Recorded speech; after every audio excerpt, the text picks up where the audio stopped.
गुरुर्ब्रह्मा गुरुर्विष्णु गुरुर्देव महेश्वर गुरु साक्षात् परम ब्रह्म तस्मै श्री गुरवे नमः। श्रीमद् भगवद गीता तृतीय अध्याय श्लोक संख्या 22। न मे पार्थस्ति कर्तव्यं त्रिषु लोकेषु किंचन नानवाप्तमवाप्तव्यं भक्तं एव च कर्मणि।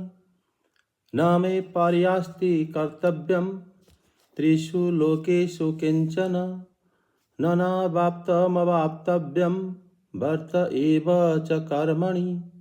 अनुवाद। जय जगन्नाथ प्रभु। हे वृद्धा पुत्र, ए त्रिभुवन रे मोर कौनसी कर्तव्य कर्म नाही किंबा मोर किछि अभाव नाही किंबा मु किछि दरकार करे नाही, तथापि मु कर्म रे नियुक्त अछि। परम भावार्थ परम पुरुष भगवान का विषय रे निम्न मते वैदिक साहित्य रे वर्णना अछि। तम ईश्वराणां परमं महेश्वरं तम देवतानां परमं च दैवतं पतिं पतीनां परमं परस्ताद्विदां देवं भुवनेश्वरं न तस्य कार्यं करणं च विद्यते च तस्माच्चाभ्याधिकस्तदृश्यते परास्य शक्तिरविविधैव श्रूयते स्वाभाविकी ज्ञान बल क्रिया च। अर्थात परमेश्वर हेउछन्ति समस्त ईश्वरंकर ईश्वर एवं समस्त देवतांकर से हेउछन्ति प्रभु। अर्थात विभिन्न लोकरे थिबा लोकपाल मानंकरे से हेउछन्ति प्रभु। समस्ते तांक अधीनरे परमेश्वर समस्त जीवों को किछि शक्ति प्रदान करिसंति, किंतु सेमाने परमेश्वर नुहंती। समस्त देवता तांको पूजा करंती एवं से सबु ईश्वरंकर परम ईश्वर अटंती। सेथिपाई से समस्त प्रकार ए जागतिक नेता बा नियंत्रणकारी मानंकर ऊर्ध्वरे अछंती एवं से समस्तंकर पूज्य अटंती। तांको ठारू केही बड़ नाहंती एवं से समस्त कारणर कारण बा परम कारण अटंती। एक साधारण जीव जेपरी शरीर अच्छी तांकर सेपरी शरीर नहीं, तांकर आत्मा और तांकर शरीर मध्य कौनसी प्रभेद नहीं। से परम अटंती। तांकर समस्त क्रिया समस्त इंद्रिय दिव्येन्द्रिय अटे। तांकर जेकोसी इंद्रिय अन्य इंद्रियर कार्य करिपारे।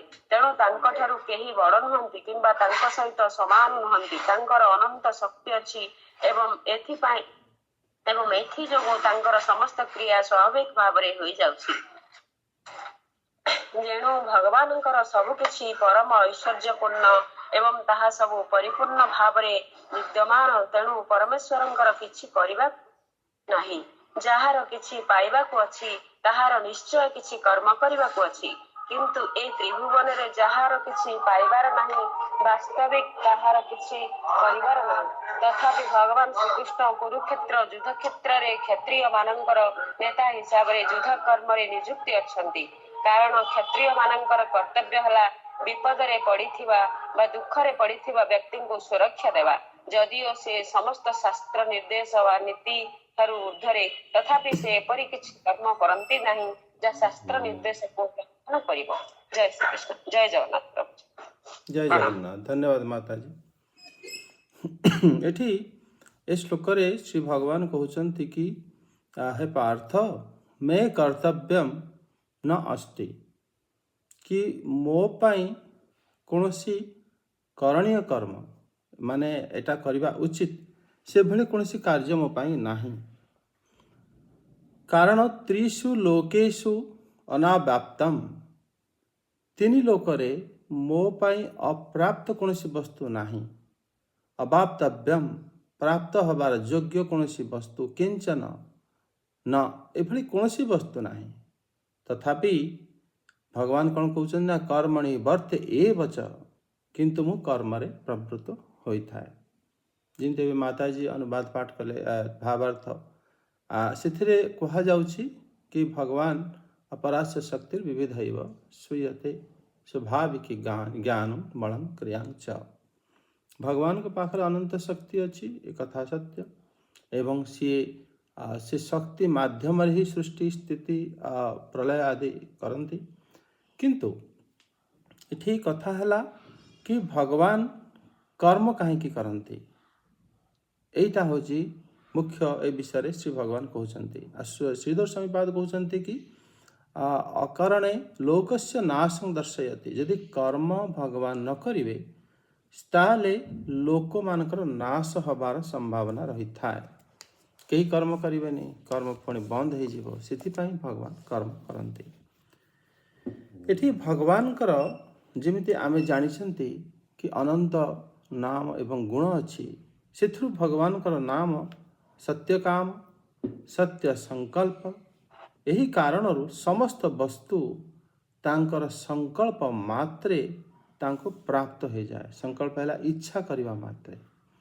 श्रीकृष्ण इच्छा से सत्य काम एवं सी हेले सत्य संकल्प।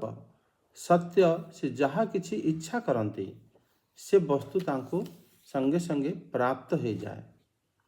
तेणु सत्य संकल्प कहा जाए। अगर जदि सबु किछि तांको प्राप्त हो जाए पुणी सी कौन सी वस्तु पाई काम तो करेनि।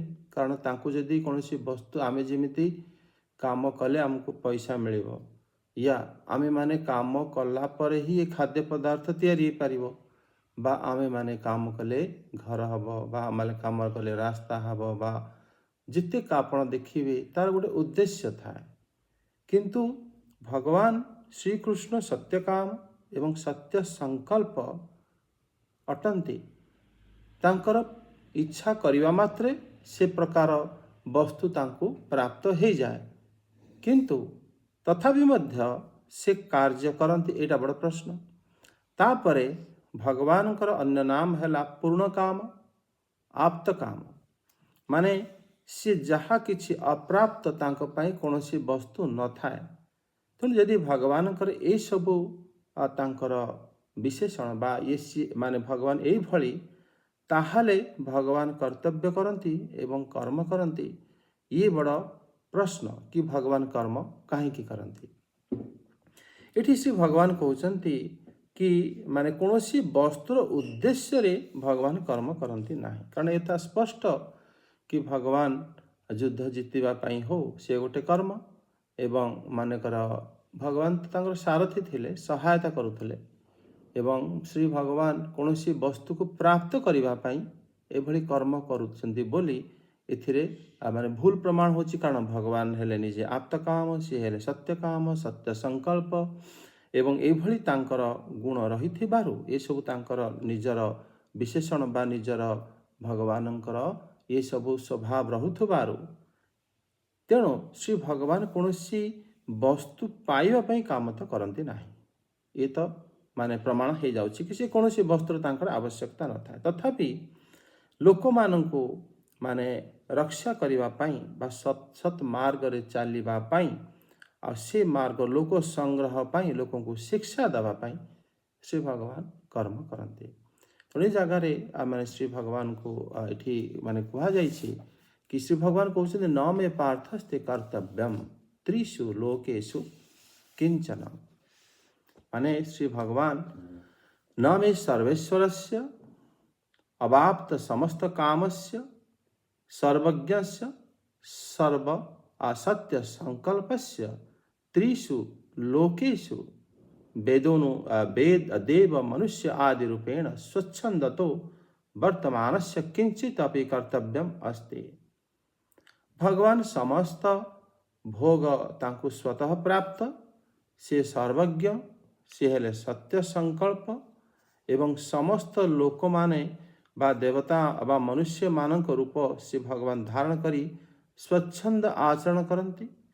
से सर्वेश्वर को कौनसी कर्तव्य शेष रहे नाही।